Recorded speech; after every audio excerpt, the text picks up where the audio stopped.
This program is dedicated to the memory of Walt Disney.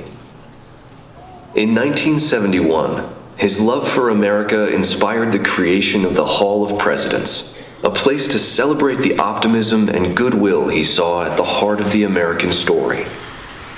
Walt's vision was to honor the nation by honoring the American presidency.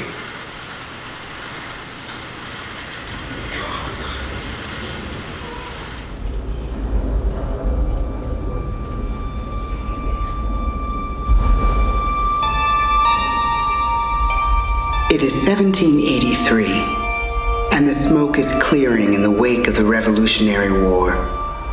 Over the course of 8 grinding years, General George Washington has led a force of shopkeepers, farmers, and Native American allies to victory over the greatest military power in the world.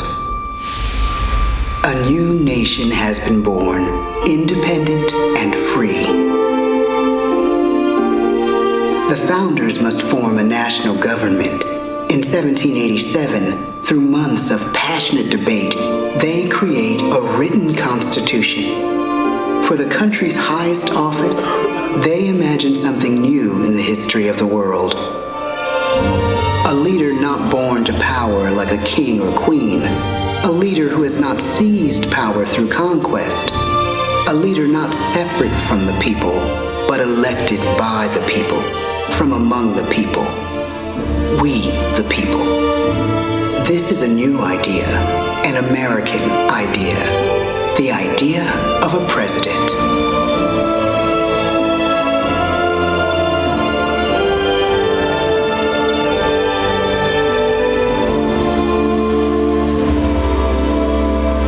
The people don't know exactly what a president will be, but there is little doubt who it will be.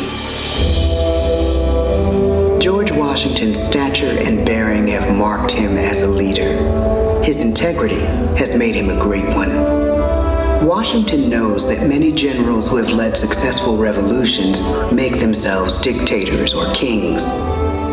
Instead, he steps down from power and retires to his home, Mount Vernon. The world takes note, and George Washington becomes the symbol of American ideals. In the first presidential election, it's Washington by a landslide. The only doubt seems to be his own. He writes, "Integrity and firmness is all I can promise. Integrity and firmness is exactly what we need." Everything he does as president will set a model for his successors. His final act may be the most important of all. After 2 terms, with no term limit in the Constitution and amid overwhelming support to stay in office, he steps down once again and hands power back to the people. He wants us to speak, to elect a new president. During the early years of the Republic, we choose leaders as different as Thomas Jefferson, John Adams, and Andrew Jackson. Elections are often bitter. Each president stands at that fiery intersection where personal character meets the challenges of the times. Some call the presidency a glorious burden. Jefferson calls it a splendid misery. We, the people, must choose well. We elect 15 presidents before the course of history brings us to the edge of a crisis like no other. A nation born of freedom still permits slavery. As the country pushes west, will new states be slave or free? The question produces bitter conflict. The issue rocks the election of 1860 and brings Abraham Lincoln onto the national stage. The tall, lanky, some say uncouth candidate from Illinois is a master of words at a time when speeches are printed in full for people to read. A house divided against itself cannot stand, he has said. With Lincoln's election, the House does indeed divide. Civil War. 11 states secede from the Union.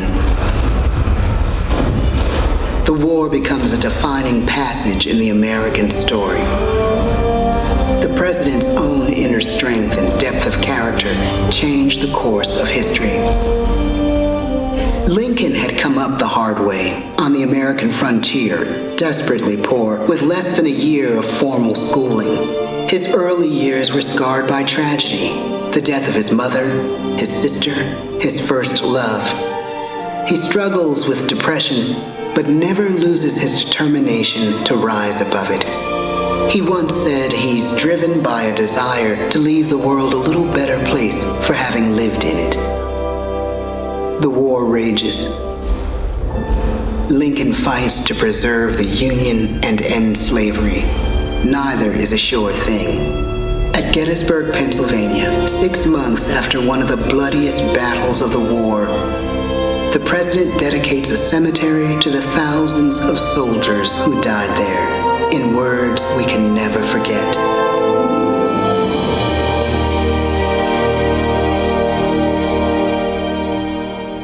"Fourscore and 7 years ago, our fathers brought forth on this continent a new nation, conceived in liberty and dedicated to the proposition that all men are created equal. Now we are engaged in a great civil war, testing whether that nation or any nation so conceived and so dedicated can long endure. We are met on a great battlefield of that war. We have come to dedicate a portion of that field as a final resting place for those who here gave their lives that that nation might live. It is altogether fitting and proper that we should do this. But in a larger sense, we cannot dedicate, we cannot consecrate, we cannot hallow this ground. The brave men, living and dead, who struggled here, have consecrated it far above our poor power to add or detract. The world will little note, nor long remember what we say here, but it can never forget what they did here. It is for us, the living, rather, to be dedicated here to the unfinished work which they who fought here have thus far so nobly advanced. It is rather for us to be here dedicated to the great task remaining before us, that from these honored dead we take increased devotion to that cause for which they gave the last full measure of devotion. That we here highly resolve that these dead shall not have died in vain, that this nation, under God, shall have a new birth of freedom, and the government of the people, by the people, for the people, shall not perish from the earth. The blood of over 500,000 Americans is spilled in this Civil War. President Lincoln's enduring hope is to give true meaning to the sacrifices of so many, to lead us to that new birth of freedom. With the end of the war and the end of slavery, a new birth truly begins. As we roll toward the 20th century, settlers roll west on wagon wheels and railroads connect the nation coast to coast. Millions of immigrants pour in from Europe and Asia. Population doubles. Our economy triples. Our standing among nations rises. We need presidents who can lead both at home and abroad. At the same time, a young Theodore Roosevelt is retreating from New York politics and personal tragedy. The death of his wife and his mother on the same day in the same house. In the Badlands of North Dakota, he rethinks his life and the life of his country. He returns stronger in body and spirit. His renewed energy is just what his country needs.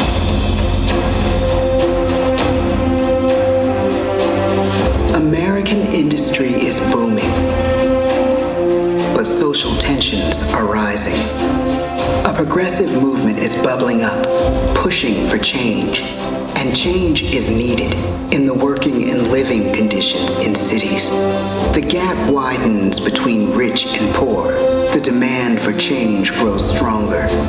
Teddy Roosevelt is a knight on a crusade. He speaks with force and vitality in clear terms that make colorful headlines at a time when mass-market newspapers have become the new media. To define his foreign policy, he borrows a phrase from an African proverb: speak softly and carry a big stick. But his greatest accomplishments are made at home. He breaks up giant monopolies, protects workers' rights, and calls for a square deal for all Americans, rich and poor, capitalist and wage earner. Fair play and a square deal for every man and every woman in the United States. He calls on America to be as great as the natural grandeur of its lands.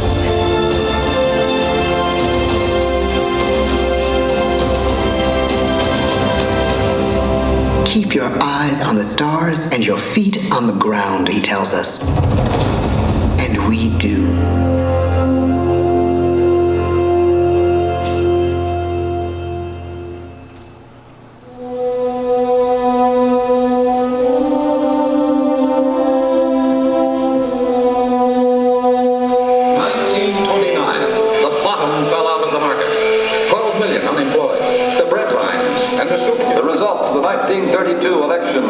When we elect our 32nd president, it is the worst of times. The course of history and the course of one president's life again shape a turning point in our national destiny. Franklin D. Roosevelt, paralyzed by polio, knows how to restore the faith of a people paralyzed by the Great Depression. I believe in practical explanation and in practical policy. He has found the inner strength his countrymen now need. He speaks to us like a friend, a neighbor. His optimism is contagious, his voice perfect for the latest breakthrough medium, radio. He calls us to believe we have nothing to fear but fear itself. And we do believe. Tonight's attacks on England are perhaps the most widespread of the war in the course of the day. But an even greater challenge dominates his final years in office: the Second World War.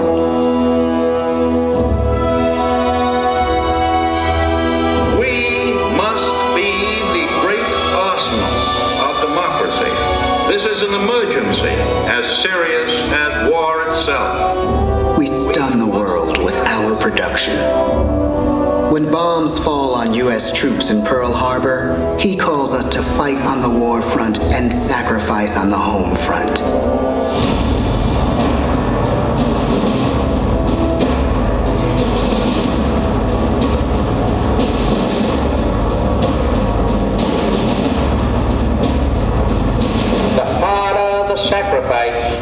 The more glorious the triumph. So spoke America in the year 1776. So speak Americans today. The world changes. The country changes. And yet, in one sense, what we need most from our presidents has never changed. A guiding vision that calls forth the best that America can be. Will outer space be developed for the benefit of all mankind? Or will it become another focus for the arms race? The choice is urgent, and it is ours to make. Ask not what your country can do for you. Ask what you can do for your country. But really, it's all of us must overcome the crippling legacy of bigotry and injustice. And we shall overcome. One of the agreements that President Sadat and Prime Minister Begin are signing tonight is entitled A Framework for Peace in the Middle East. Mr. Gorbachev, tear down this wall. You have lost too much, but you have certainly not lost America.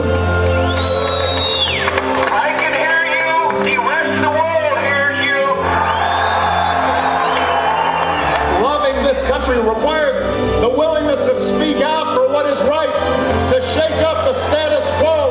That's America.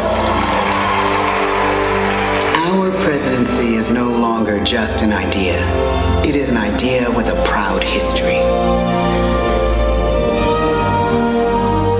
Ladies and gentlemen, the presidents of the United States of America.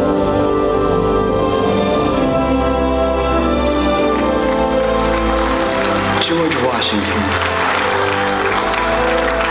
John Adams,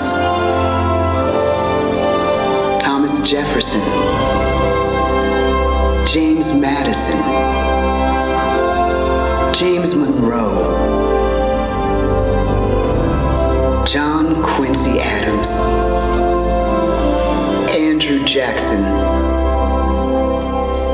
Martin Van Buren, William Henry Harrison, John Tyler, James K. Polk, Zachary Taylor, Millard Fillmore, Franklin Pierce, James Buchanan, Abraham Lincoln, Andrew Johnson, Ulysses S. Grant, Rutherford B. Hayes, James A. Garfield, Chester A. Arthur, Grover Cleveland, Benjamin Harrison, William McKinley, Theodore Roosevelt, William Howard Taft, Woodrow Wilson, Warren G. Harding, Calvin Coolidge, Herbert Hoover, Franklin D. Roosevelt, Harry S. Truman, Dwight D. Eisenhower, John F. Kennedy, Lyndon B. Johnson, Richard M. Nixon, Gerald R. Ford, Jimmy Carter, Ronald Reagan, George Bush, Bill Clinton, George W. Bush, Barack Obama,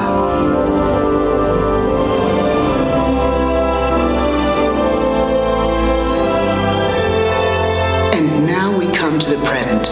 Once again, we place our trust in the idea of a president, as we have from the beginning. My fellow citizens, no event could have filled me with greater anxieties than that notification on the 14th day of April, 1789, that you had selected me to lead our nation. But it was with the confidence of my fellow citizens that I took an oath. 35 simple words that have been repeated by every American president throughout history. I, Donald John Trump, do solemnly swear that I will faithfully execute the office of President of the United States and will, to the best of my ability, preserve, protect, and defend the Constitution of the United States. So help me God. From the beginning, America has been a nation defined by its people. At our founding, it was the American people who rose up to defend our freedoms and win our independence. It is why our founders began our great Constitution with three very simple words: we the people. Since that moment, each generation of Americans has taken its place in the defense of our freedom, our flag, and our nation under God. These are the achievements of the American spirit, the spirit of a people who fought and died to bring the blessings of liberty to all our people. Above all, to be American is to be an optimist, to believe that we can always do better, and that the best days of our great nation are still ahead of us. It's a privilege to serve as the President of the United States, to stand here among so many great leaders of our past, and to work on behalf of the American people. The presidency of the United States is a role unique in the world, an office entrusted to each president by us, we the people. Therein lies the genius of that new idea, now over 200 years old. A new idea our presidents have turned into a great American idea again and again.